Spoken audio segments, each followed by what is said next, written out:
ভাইও রাস্তা দিয়ে হাঁটার সময় গুনাহ যখন করতে মন চাইবে, চিন্তা করবেন আল্লাহ বলছে, এই বান্দা, আরে তুমি কি জানো না আমি তোমাকে দেখছি? গুনাহ ছেড়ে দেন, আজকে থেকে ছেড়ে দেন না, আমি সহ সবাই ছেড়ে দেই। আল্লাহ বলছে আমি তোমাকে দেখছি, তুমি কি দেখো না? আরে আমি তো জানি সব, তুমি কি করছো, কি ব্যাপার, তুমি কেন গুনাহ করছো? আল্লাহকে লজ্জা পাও। আল্লাহ আমাদের সকলকে আল্লাহকে যেন লজ্জা পাই আল্লাহ তৌফিক দান করেন। এবার আল্লাহকে লজ্জা পাওয়ার একটা দৃষ্টান্ত নেন। ইউসুফ আলাইহিস সালাতু ওয়াস সালাম আর জুলাইখা এক ঘরে। ইউসুফ আলাইহিস সালাম আর জুলাইখা এক ঘরের মধ্যে আছে। ইউসুফ আলাইহিস সালাতু ওয়াস সালাম আর জুলাইখা, আরে ওলামায়ে কেরামদের খেদমতে লাগাই দিয়েছে। ছাত্র কই? এ বেটা সামনে আসো। আল্লাহু আকবার, আলহামদুলিল্লাহ। রাসূল করিম সাল্লাল্লাহু আলাইহি সাল্লাম হাদিসের মধ্যে আল্লাহকে লজ্জা পাওয়ার ব্যাখ্যাও দিয়েছেন। আগে জানি আল্লাহকে লজ্জা পাওয়ার একটা দৃষ্টান্ত সূরা ইউসুফ আয়াত নাম্বার 23। ইউসুফ নবী আর জুলাইখা এক ঘরের মধ্যে আছে। অগল্লাকাতিল আবওয়াব, দরজা লাগাই দিছে সব। দরজা লাগিয়ে দেওয়ার পর জুলাইখা কয় ক্বালাত হাই তালাক, ইউসুফকে ডাক দিতেছে নিচের দিকে, কুমন্ত্রণা জানায়। ওরা ওয়াদাতুল্লাতি হুয়া ফি বাইতিহা আন নাফসি, ইউসুফ আলাইহিস সালাতু ওয়াস সালামকে ফুসলানো শুরু করলো জুলাইখা। ইউসুফ নবী চিন্তা করে দেখলেন আশেপাশে দরজা বন্ধ, জানালা বন্ধ, কেউ নাই। ইউসুফ নবীকে কেউ দেখে না, দেখে কে? আল্লাহ। ইউসুফ নবী বললেন ক্বালা মাআযাল্লাহ, আমি আল্লাহর আশ্রয় চাই। আল্লাহকে লজ্জা পাওয়া, এই জন্য আল্লাহকে লজ্জা পাওয়া এটা খুব জরুরি বিষয়। আল্লাহ আমাদের সকলকে আল্লাহকে যেন আমরা লজ্জা পাই আল্লাহ তৌফিক দান করেন। তাহলে আল্লাহকে লজ্জা পাওয়ার এক নম্বর প্রকার আল্লাহকে লজ্জা পাওয়া। আল্লাহকে লজ্জা পাওয়ার আবার চার অর্থ। লজ্জা কয় প্রকার? চার প্রকার। এক, আল্লাহকে লজ্জা পাওয়া। আল্লাহকে লজ্জা পাওয়া আবার চার অর্থ। তিরমিজি শরীফ হাদিস নাম্বার 2458, 2458 নাম্বার হাদিস। ক্বালা রাসূলুল্লাহ সাল্লাল্লাহু আলাইহি ওয়াসাল্লাম, আল্লাহ নবী বলেন ইস্তাহিউ মিনাল্লাহি হাক্কাল হায়াত, তোমরা আল্লাহকে যথাযথভাবে লজ্জা পাও। সাহাবারা বললেন ইন্না লানাস্তাহি মিনাল্লাহি ওয়ালহামদুলিল্লাহ, হুজুর আমরা তো আল্লাহকে লজ্জা পাই। আল্লাহকে লজ্জা পাওয়ার আবার কি অর্থ? নবীজি বললেন আল্লাহকে লজ্জা পাওয়ার অর্থ হলো চারটা। এক নাম্বার আন তাহফাজুর রাসা ওয়া মা ওয়া, তোমার মাথা আর মাথার আশেপাশে যা এইগুলা তুমি গুনাহ থেকে বাঁচাইবা। আন তাহফাজুর রাসা ওয়া মা ওয়া, মাথা, মাথার আশেপাশে চোখ, নাক, কান, মুখ গুনাহ থেকে বাঁচাও। এক। দুই, ওয়াল বাতনা ওয়া মা হাওয়া, পেট আর পেটের আশেপাশে যা এগুলা গুনাহ থেকে বাঁচাও। লজ্জাস্থান, পা, এগুলা গুনাহ থেকে বাঁচাও। তাহলে কমপ্লিট পুরা শরীর গুনাহ থেকে বাঁচানো। এক, মাথা, মাথার আশেপাশে যা আছে। নজরের গুনাহ করা যাবে না, মুখ দিয়ে মিথ্যা কথা বলা যাবে না। ভাইও এই জবানের কারণে আমাদের বেশিরভাগ মানুষ জাহান্নামী হবে, বলেন নাউজুবিল্লাহ। তিরমিজি শরীফের 2616 নম্বর হাদিস, 2616 নম্বর হাদিস, রাসূল করিম সাল্লাল্লাহু আলাইহি সাল্লাম বলেন হাল ইয়াকুব্বুন নাস ফিন্নার আলা ওয়ুজুহিহিম আও আলা মানাখিরিহিম ইল্লা হাসাইদু আলসিনাতিহিম, মানুষ বেশিরভাগ মানুষকে আল্লাহ মাথাটা নিচের দিকে দিবে, পাগুলা উপরের দিকে দিয়ে তাদেরকে ধাক্কাইতে ধাক্কাইতে আল্লাহ জাহান্নামে ফেলে দিবে। কেন? নবী বলেন শুধু এই মুখের কারণে অধিকাংশ মানুষ এইভাবে জাহান্নামী হবে। তো এক নাম্বার আল্লাহকে লজ্জা পাওয়া, জবান হেফাজত করা, নজর হেফাজত করা, নাক হেফাজত করা। আল্লাহ আমাদের সকলকে গুনাহ থেকে এই অঙ্গগুলা বাঁচানোর তৌফিক দান করেন। দুই নাম্বার আল বাতনা ওয়া মা হাওয়া, পেট, পেটের আশেপাশে যা এগুলা গুনাহ থেকে বাঁচানো। এবার দুইটা মিলায় দেখেন, রাসূল বলেন মাই ইয়াজমান লি মা বাইনা লাহইহি ওয়া মা বাইনা রিজলাইহি, আরেক বর্ণনায় ওয়া মা বাইনা ফাখিজাইহি। নবীজি বলেন এই দুই চোয়ালের মাঝখানে যেই জবান আছে, এই জিহ্বা যারা আমাকে গ্যারান্টি দিবা জবান দিয়ে কাউকে তুমি কষ্ট দাও না, জবান দিয়ে কাউকে আঘাত করো না, জবান দিয়ে কারো গীবত করো না, জবান দিয়ে তুমি মিথ্যা কথা বলো না। নবী বলেন এক নাম্বার জবানের নিরাপত্তা আমাকে দিয়ে দাও। দুই নাম্বার দুই রানের মাঝখানের লজ্জাস্থানের নিরাপত্তা আমাকে দিয়ে দাও। নবীকে যদি বলতে পারেন হুজুর আমি জবান দিয়ে গুনাহ করি না, লজ্জাস্থান দিয়ে আমি গুনাহ করি না, আল্লাহ নবী বলেন দুই জিনিসের গ্যারান্টি নিরাপত্তা দিয়ে দাও, আজমান লাহুল জান্নাহ, আমি নবী তাকে জান্নাতে নেওয়ার জিম্মাদার হয়ে গেলাম। আমি আল্লাহর কাছে বলে তাকে জান্নাতে নিব। তাহলে এক নাম্বার মাথা, মাথার আশেপাশে যা গুনাহ থেকে বাঁচানো। দুই নাম্বার পেট, পেটের আশেপাশে গুনাহ থেকে বাঁচানো। এই দুই জায়গার দ্বারা কি বোঝা যায়? কমপ্লিট পুরা বডি গুনাহ থেকে বাঁচানো। তিন নাম্বার ওয়া তাতাযাক্কারুল মাউতা ওয়াল বিলাহ, মরণ স্মরণ করা, মরণের পর আপনি পচে যাবেন এই অংশটা স্মরণ করা। আমি আপনি আজকে মারা গেলাম, এই যে দেখেন আমি আপনাদের সামনে বয়ান করতেছি, কি জনপ্রিয়তা, ভাবসা এমনই তো আমার, হ্যাঁ আমি কালকে মারা যাবো, শেষ শেষ, কালকে এই একটু পরে মারা যাবো, কালকে এই মুহূর্তে একদিন, পরের দিন 2 দিন, পরের দিন 3 দিন। বিশ্বাস করেন 3 দিন পরে আপনারা যার যার মতো কাজ শুরু করবেন। 4 দিনের দিন আরিফ বিন হাবিবের জন্য কিছু একটা করা দরকার, আচ্ছা 7 দিনের দিন ভুলে গেছেন। 1 মাস পরে সবাই সবার মতো, 1 বছর পরে কিসের কে আরিফ বিন হাবিব, কোথায় কে সে কি, সব শেষ। ওয়াতাতাযাক্কারুল মাউত ওয়াল বিলা, তুমি মরে যাইবা, মরার পর পচে যাইবা, ওটা নিয়ে ভাবো। এটাই তো সত্যি কথা। আমি আপনি মারা যাওয়ার পর আমার সন্তানাদি, আমার আত্মীয় স্বজন আমাদেরকে দাফন করে দিবে। দাফন করে দেওয়ার পর একটু বলবে এই সেই, সে ভালো ছিল, সেই ছিল, সেই ছিল, 2 দিন 3 দিন, আস্তে আস্তে সবাই সবার মতো চলবে। আপনার বাড়ি গাড়ি সব রয়ে গেল। এটা নিয়ে ভাবেন যে আমি যা কামাই করেছি, যা উপার্জন করেছি, সব রয়ে গেল, আমি কবরে চলে গেলাম। ভাইও আজকে থেকে ভাবেন, আজকে রাতে মাথাটা বালিশে লাগান, একটু সময়ের জন্য ল্যাপটা মুড়ি দেন, কম্বলটা মুড়ি দিয়ে চোখটা খোলেন, দেখবেন আপনি অন্ধকার, কিছু দেখা যায় না। চোখ খোলেন, ল্যাপ মুড়ি দিয়ে, কাঁথা মুড়ি দিয়ে চোখ খোলেন, লাইট অফ, দেখবেন কিচ্ছু দেখা যায় না। তখন ভাববেন, আচ্ছা আমার লাশটা কবরে রাখলো কামরাঙ্গীরচরের জনগণ, রাখার পর আমার লাশের উপরে বাঁশ দিল, বাঁশ দেওয়ার উপরে আবার মাটি দিল, আচ্ছা আমি তো কিছু দেখতে পাবো না, আচ্ছা অন্ধকার, ব্যাপারটা কি? ইমানদার হলে কবর আল্লাহ আলোকিত বানায় দিবে। ভাই কথাগুলা ভাবেন। নবীজি বললেন আল্লাহকে লজ্জা পাওয়ার 3 নাম্বার অর্থ তাতাযাক্কারুল মাউত ওয়াল বিলা, তুমি মারা যাইবা এটা চিন্তা করো, পচে যাইবা চিন্তা করো। 4 ওমান আরাদাল আখিরাতা তারাকা জিনাতাদ দুনিয়া, আখিরাতের স্মরণে দুনিয়ার চাকচিক্য বিসর্জন দেওয়া। কামরাঙ্গীরচর দিয়ে আপনি হাঁটছেন, হঠাৎ একটা 10 তলা 5 তলা বাড়ির দিকে তাকাইলেন আর চিন্তা করলেন আমারও যদি হইতো, চিন্তা করতেছেন। এখন মনে করেন কি করবেন, তখন আখিরাত চিন্তা করবেন, আখিরাতে আল্লাহ আরো বড় দিবে, সুবহানাল্লাহ। এই চিন্তায় দুনিয়ার চাকচিক্য বিসর্জন দেওয়া। নবী বলেন মাথার আশেপাশ গুনাহ থেকে বাঁচানো, পেটের আশেপাশ গুনাহ থেকে বাঁচানো, আখিরাত কবরের কথা স্মরণ করা। 4 আখিরাতের চিন্তায় দুনিয়ার চাকচিক্য বিসর্জন দেওয়ার গুণ। এই 4টা যার মাঝে অর্জন হয়ে যাবে প্রাত্যহিক প্রতিদিনের জীবনের মধ্যে, ফাকাদ ইস্তাহইয়া মিনাল্লাহি হাক্কাল হায়া, সে আল্লাহকে যথাযথ লজ্জা পাইল। 2 নাম্বার আল হায়া মিনাল মালাইকা, ফেরেশতাদেরকে লজ্জা পাওয়া। সূরা এটা সূরা ইনফিতরের আয়াত মনে রাখবেন, ওয়া ইন্না আলাইকুম লাহাফিজিন কিরামান কাতিবিন। এই যে আমি আপনি হাঁটছি, এখন থেকে আমরা নিয়ত করব যে হাঁটতেছি। আল্লাহ বলেন ওয়া ইন্না আলাইকুম লাহাফিজিন, তোমাদের সাথে সংরক্ষণকারী ফেরেশতা আছে, কিরামান কাতিবিন, সম্মানিত লেখকগণ। আমি আপনি টেলিভিশনের দিকে তাকাইলাম, ফেরেশতা লিখে ফেলছে। আমি আপনি নারীর দিকে একবার তাকানোর পর নজর নিচের দিকে করলাম, ফেরেশতা গুনাহ লেখে নাই, আবার তাকাইলাম লিখে ফেলছে। প্রথমবার তাকাইলাম, নিচে তাকাইলাম, লিখে নাই, আবার তাকাইলাম, লিখে ফেলছে। ইয়ালামুনা মা তাফআলুন, যা করছো করে ফেলছে। ভাবেন না আজকে থেকে ভাবনাটা, আচ্ছা আল্লাহ আমাকে দেখে, এটাও আবার আল্লাহর লেখকগণ আমার সব কর্মকাণ্ড লিখে ফেলতেছে। ইন্না লিল্লাহ, আমার হবে কি? আল্লাহ বলে কি আর হবে? 15 নাম্বার পারা 2 নাম্বার পৃষ্ঠা খোলো, খোলার পর এটা পড়বা যে আমি আল্লাহ কুল্লা ইনসানিন আলজামনাহু তাইরাহু ফি উনুকি, আমি তোমার গলার মধ্যে ছোট্ট একটা খাতা মেমোরি কার্ড ঝুলিয়ে দিয়েছি। অনুখরিজু লাহু ইয়াউমাল কিয়ামাতি কিতাবা, কিয়ামতের মাঠে আমি আল্লাহ এটা খুলবো। ইয়ালকাহু মানশুরা, বান্দা ওইটাকে দেখতে পাবে খোলা অবস্থায়। দেখার পর কি হবে? আল্লাহ বলেন ওই বান্দা দেখা বললে মালি হাযাল কিতাব লা ইগাদিরু সগীরাতাও ওয়ালা কাবীরাতান ইল্লা আহসাহা। নাউজুবিল্লাহ, ইন্না লিল্লাহি, আমলনামার কি হলো, ছোট বড় সব দেখি এই জায়গায় লেখা আছে। আল্লাহ আমি ওই দিনে অপরাধটা করছি, এটাও লেখা এই জায়গায়। ভাইও ছাড় দেওয়া হবে না। এই জন্য আমি আপনি যা করছি সব লিপিবদ্ধ হয়ে যাচ্ছে। তবে তাফসীরের কিতাবে আজীব একটা কথা আমি পেয়েছি, প্রতিদিন আমরা যা করি রাতে এটা আল্লাহর কাছে পেশ করা হয়।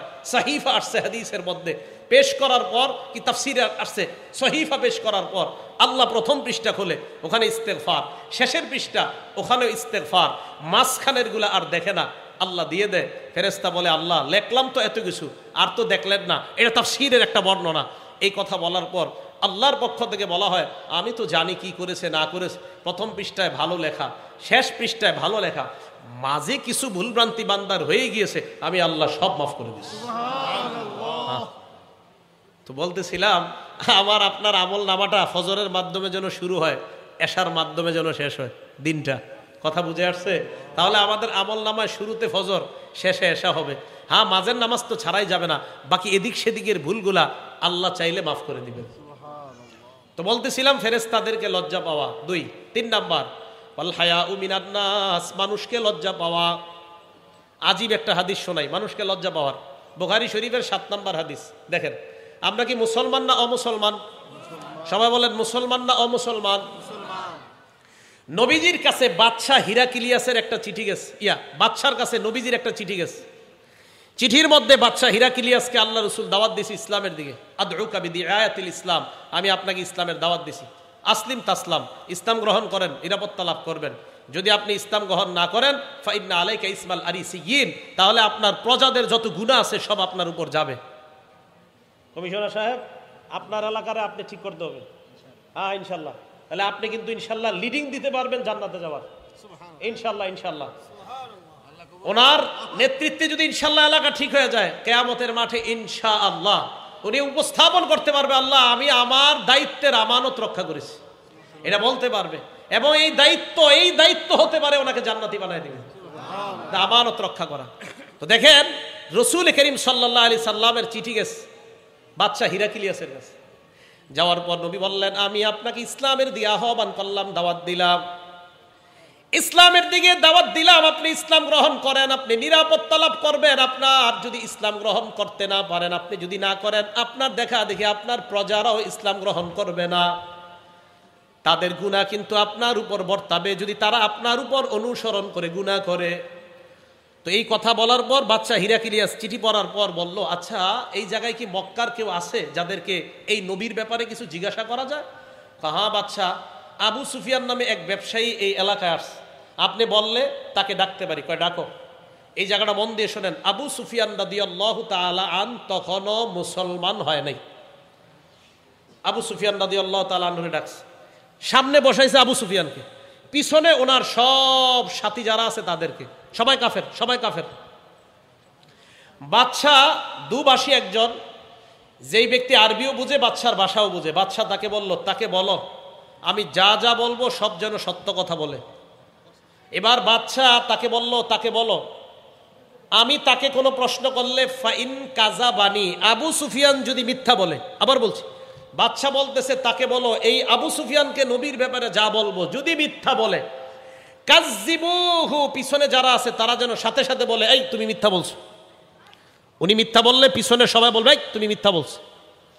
তো আবু সুফিয়ান কয়, এই কথা বলার পর ভাই এই জায়গাটা স্বর্ণ অক্ষরে লিখে রাখার মতো, কয় লাউলাল হায়া, লাউলাল হায়া, লাউলাল হায়া মিন আইয়াসিরু আলাইয়া কাযিবান লা কাযাবতু আনহু। আমার ভিতরে এত লজ্জা কাজ করলো, ছি ছি ছি, মুহাম্মদের নামে যদি একটা মিথ্যা বলি মক্কায় যাওয়ার পর আমার পিছে যারা আছে আজকে হয়তো কিছু বলবে না, আমি লিডার দেখা, তখন আমাকে বলবে আবু সুফিয়ান তুমি মোহাম্মদের নামে, তখনও তো তারা মুসলমান না তাই মোহাম্মদ বলছে, মোহাম্মদের নামে তুমি ওই দিন কিভাবে মিথ্যা কথাটা বললা? আবু সুফিয়ান একজন কাফের, তখনও মুসলমান হয় না। তিনি বলেন আমি লজ্জার কারণে যে ছি মানুষ কি বলবে, শুধু লজ্জার কারণে নবীর নামে সেদিন একটা মিথ্যা কথা বলতে পারিনি।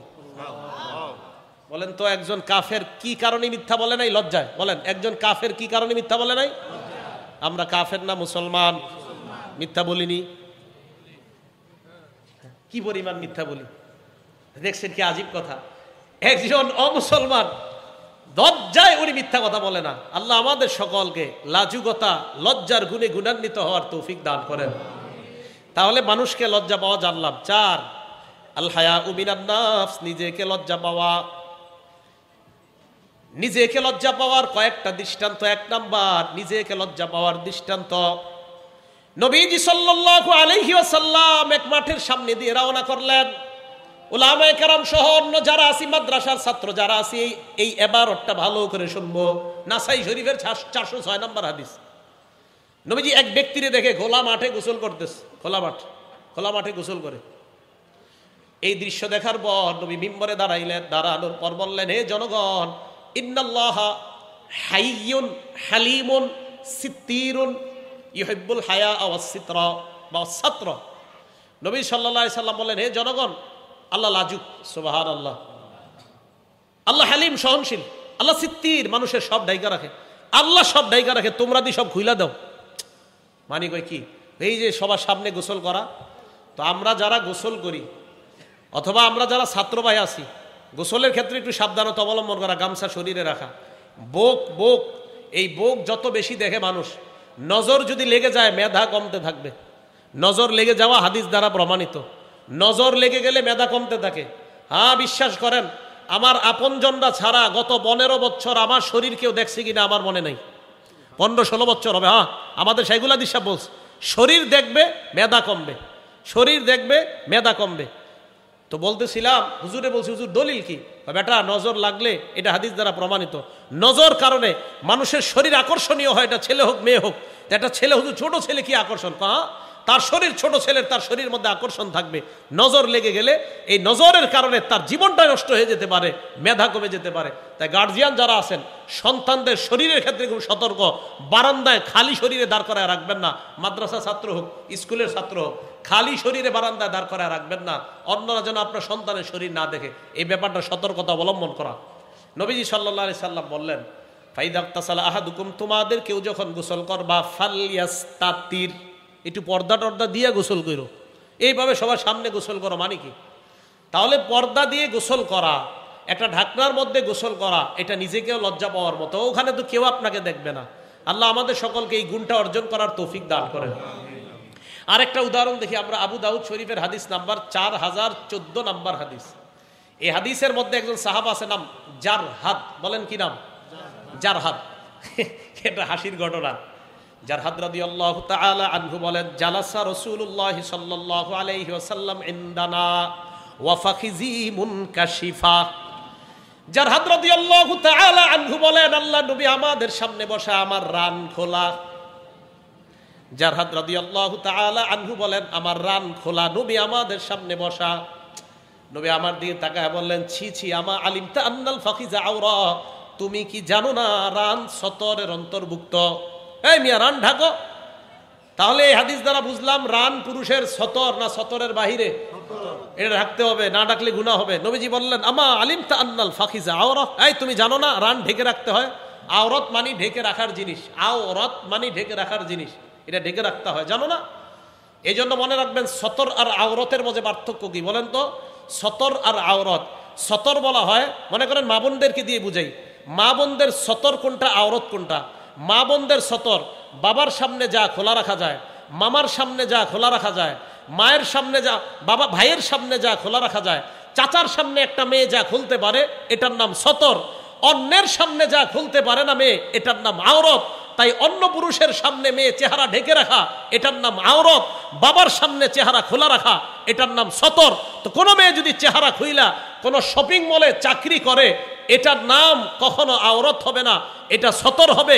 আর বুঝতে হবে এই মেয়েটাকে, ওই শপিং মলওয়ালা মূলত মেয়ের দুর্বলতার মধ্যে, যে মেয়েটা একটু চাকরি করে টাকা স্বাবলম্বী হোক, এটা যদি তার মাকসাদ হয় এটা ভালো কথা, কিন্তু তার মাকসাদ এটা না। মেয়েকে ওই দোকানে চাকরি দেওয়ার অর্থ, তার মাকসাদ যে এই জায়গায় কাস্টমার আকর্ষণ করা, তার মানে ওই মেয়েটাকে তার দোকানের পণ্য হিসাবে সে ব্যবহার করছে।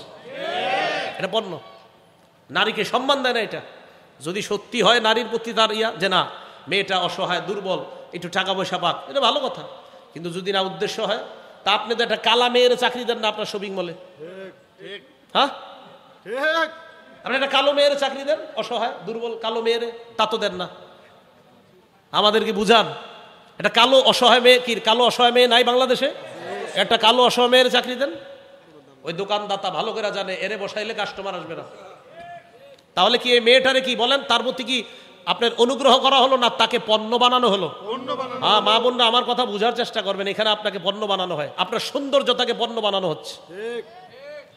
তো বলতেছিলাম, রাসূল করিম সাল্লাল্লাহু আলাইহি সাল্লাম বললেন, আমা আলিমতা আদনাল ফাখিজা আওরা, তুমি কি জানো না রান ঢেকে রাখতে হয়?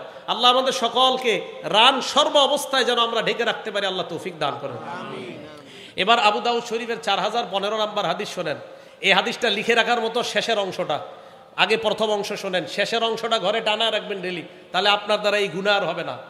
ক্বালা রাসূলুল্লাহ সাল্লাল্লাহু আলাইহি ওয়াসাল্লাম, আল্লাহ নবী হযরতে আলীকে বললেন, আলী লা তাকশিফ ফাখিজাকা, তুমি তোমার রান কখনো খুলবা না। এরপর নবী বলেন ওয়ালা তানজুর ইলা ফাকিজি হাইয়িন, কোন জীবিত ব্যক্তির রানের দিকে তুমি তাকাইবা না, জীবিত ব্যক্তির রানের দিকে তাকাইবা না। দেশ গ্রামের মানুষ কাঁচা দিয়া খেতে কাজ করে, রে পুরো অবস্থা খারাপ। ওয়ালা তানজুর ইলা ফাকিজি হাইয়িন, তুমি জীবিত ব্যক্তির রানের দিকে তাকাইবা না। আচ্ছা, এটা ভালো কথা, জীবিত ব্যক্তির রান দেখা জায়েজ নাই, বুঝে আসছে। নবী শেষে যেটা বললেন, এটা ঘরে ঠেলি দরজায় টানা রাখবেন, দেখবেন, বাইর হইবেন, ঢুকবেন আর দেখবেন। নবীজি বলেন ওয়ালা তানজুর ইলা ফাকিজি মাইয়িতিন, মরা ব্যক্তির রানের দিকেও তাকাইবা না। মরা ব্যক্তির রান দেখতে আল্লাহ নবী নিষেধ করলেন। তাহলে বলেন আমাদের সমাজে যারা জীবিত ব্যক্তি তারা যদি রান দেখায়, এটা কি নির্লজ্জতা কিনা? এটা বেহায়াপনা। নবীজি বললেন জীবিত ব্যক্তির রান দেখো না, পরে কয় মরা ব্যক্তির রানও দেখো না। তাহলে বলেন রান এটা কতটা গুরুত্বপূর্ণ একটা অংশ পুরুষের জন্য। এবার আরেকটা হাদিস বললে গুরুত্বটা আরো বুঝে আসবে। হাদিস নাম্বার আবু দাউদের 4017 নাম্বার হাদিস। এক সাহাবা উনি রাসূল করিম সাল্লাল্লাহু আলাইহি সাল্লামের কাছে প্রশ্ন করছেন। এই হাদিসটা হলো এরকম, উলামায়ে কেরাম খুব এই হাদিসের সাথে পরিচিত। আন বাহজ ইবনে হাকিম আন আবিহি আন জাদ্দিহি, বাহজ ইবনে হাকিম তার আব্বা থেকে, তার আব্বা তার দাদা থেকে, এই হাদিসগুলো প্রায় আসে। তো বাহজ ইবনে হাকিম তার বাবা থেকে, তার বাবা তার দাদা থেকে জিজ্ঞাসা করছে, রাসূল করিম সাল্লাল্লাহু আলাইহি সাল্লামকে প্রশ্ন করছে, আওরাতুনা মানাতি মিনহা ওয়া মা নাজার, হুজুর আমরা কাদের সামনে কোন অঙ্গগুলা ঢেকে রাখবো আর কাদের সামনে ঢেকে রাখতে হবে না? নবীজি বললেন ইহফাজ আওরাতাক ইল্লা মিন যাওজাতিক, তোমার বিবি ছাড়া তোমার ঢেকে রাখার অঙ্গ কারো সামনে তুমি খুলবা না। বাবার সামনেও রান খুলবেন না, ভাইয়ের সামনেও রান খুলবেন না, বোনের সামনেও রান খুলবেন না। নবীজি বললেন তোমার বিবি ছাড়া অন্য কারো সামনে যা ঢেকে রাখতে হয় তা খুলবা না। এই কথা বলার পর এখন দেখেন যেটা জিজ্ঞাসা করছে, এটা আমাদের যুবক ভাই যারা আছি, রাত্রে দরজা লাগায় যারা ফেসবুকিং করি, স্ক্রলিং এফবি করি যারা, আপনারা গার্জিয়ান যারা আছেন আপনারা কিন্তু জানেন না, এরা রাত 11টার পরে পড়ালেখার বাহানায় ভিতর দিয়ে দরজা লাগায় কি যে করে আপনিও জানেন না। এখন শোনেন তো, সাহাবা প্রশ্ন করলেন হুজুর ইজা কানা আহাদুনা খালিয়া, হুজুর ঘরে দরজা লাগায় যদি কেউ একা একা ঘরের ভিতরে থাকি তাহলেও কি রান ডাকতে হবে? আবার ঘরের ভিতরে একা একা আসি হুজুর, তখনও কি রান ঢাকতে হবে? আবার বলছি হুজুর ঘরে একা আসি, এই একা একাও কি আমার রান ঢেকে রাখতে হবে? ঘরে কেউ নাই হুজুর, দরজা লাগানো। নবীজি বলেন ফাল্লাহ আহাক্কু আইয়ুস্তাহইয়া মিন, রাসূল করিম সাল্লাল্লাহু আলাইহি সাল্লাম বলেন মিয়া ঘরে কেউ নাই, আল্লাহ, আল্লাহকে লজ্জা পাওয়া আরো বেশি দরকার তোমার। তাহলে ঘরে একা থাকলে রান খোলা যাবে ইচ্ছা করে? জোরে কয় না, রান ইচ্ছা করে খোলা যাবে? অনিচ্ছায় হতে পারে। একা ঘরে থাকলে ইচ্ছা করে রান খোলা রাখা যাবে না। আচ্ছা আরেকটা হাদিস বলি, আবু দাউদ শরীফের হাদিস নাম্বার 4018 নাম্বার হাদিস। এই হাদিসটাও সবার জন্য। ক্বালা রাসূলুল্লাহ সাল্লাল্লাহু আলাইহি ওয়াসাল্লাম, আল্লাহ নবী বলেন লা ইয়ানজুরুর রাজুলু ইলা উরিয়াতির রাজুল, কোন পুরুষ অন্য পুরুষের লজ্জাস্থানের দিকে তাকাবে না। ওয়ালাল মারআতু ইলা উরিয়াতিল মারআ, কোন নারী অন্য কোন নারীর লজ্জাস্থানের দিকে তাকাবে না। এরপর নবীজি কি বলে দেখেন, ওয়ালা ইউবজির রাজুলু ইলার রাজুলি ফি সাউবিন ওয়াহিদ, এক পুরুষ আরেক পুরুষের সাথে এক কাঁথার নিচে, এক কম্বলের নিচে, এক লেপের নিচে ঘুমাবে না। হ্যাঁ যারা আছেন, দুই ছেলেকে এক লেপের নিচে ঘুমাইতে দিয়েন না, দুই ছেলেকে এক লেপ, এক কম্বল, এক কাঁথার নিচে ঘুমাইতে দিয়েন না। ভাইয়েরা শুনেন, ছোটবেলা থেকে 5-6 বছর থেকে ছেলের কম্বল লেপ আলাদা করে দেন, দুইজনের আলাদা করে দেন। এরপরে নবী বলেন ওয়ালাল মারআতু ওয়ালা তুফজিল মারআতু ইলাল মারআতি ফি সাউবিন ওয়াহিদ, এক মেয়ে আরেক মেয়ের সাথে এক কাঁথা এক কম্বলের নিচে ঘুমাবে না। এই আমল ঘরে চালু করেন। কয়েকটা অপশন হতে পারে, পারলে খাট আলাদা করেন দুইজনের, না পারলে এক খাটের মধ্যে মাঝখানে কোল বালিশ আর আলাদা তাদেরকে কাঁথা কম্বল দিয়ে দেওয়া। ইনশাল্লাহ 5-6 বছর বয়স থেকে ছেলে মেয়ে লজ্জাশীলতার গুণে গুণান্বিত হয়ে তারা ইনশাল্লাহ বড় হবে। কথাটা মনে থাকবে? তাহলে বলেন তো, দুই পুরুষ এক কাঁথা এক কম্বল এক লেপের নিচে দুই ছেলেকে কি ঘুমাইতে দিবেন? না ভাই, আমাদের নবীজি নিষেধ আসছে, দিয়েন না, এটা নির্লজ্জতা বাড়ে, দিয়েন না। আপনার দুইটা লেপ, দুইটা কম্বল, দুইটা কাঁথা আপনি কিনে নেন। আর যদি বলেন হুজুর শীতকালে 2 লেপ কেনার সামর্থ্য নাই, 2 কাঁথা দিয়ে তখন উপরে লেপ দেন। 2 কাঁথা দুইজনে গায়ে দিবে, উপরে লেপ থাকতে পারে। 2 কাঁথা 2 ছেলে গায়ে দিবে, উপরে লেপ থাকবে দুজনের উপরে, এটা হতে পারে। এটা রাসূলের এই হাদিসটা পালন করার চেষ্টা করব, তাহলে নির্লজ্জতা থেকে বাঁচতে পারবো, বেহায়াপনা থেকে বাঁচতে পারবো, লজ্জাশীলতার গুণে গুণান্বিত হতে পারবো। আল্লাহ পাক রব্বুল আলামিন আমাদের সকলকে লজ্জাশীলতার গুণে গুণান্বিত হওয়ার তৌফিক দান করেন। আলোচনা শেষ হয়নি। তো লজ্জাশীলতার গুণ এটা আমরা যেন সকলে অর্জন করতে পারি, আল্লাহ তৌফিক দান করেন। বাকি আলোচনাটা একটু পরে করব, করার আগে আপনাদের সামনে রুমাল যাবে মাদ্রাসার, আপনারা কেউ উঠবেন না, হ্যাঁ কেউ উঠবেন না, ছাত্র ভাইয়েরা রুমাল নিয়ে যান তাড়াতাড়ি, মাদ্রাসার জন্য আপনারা দান করবেন, ছাত্ররা তাড়াতাড়ি রুমাল নিয়ে যাই, আমরা কেউ উঠবো না, ছাত্র ভাইয়েরা সবার সামনে রুমাল নিয়ে যাই, আলোচনা এখনো শেষ হয় নেই। মাদ্রাসার 6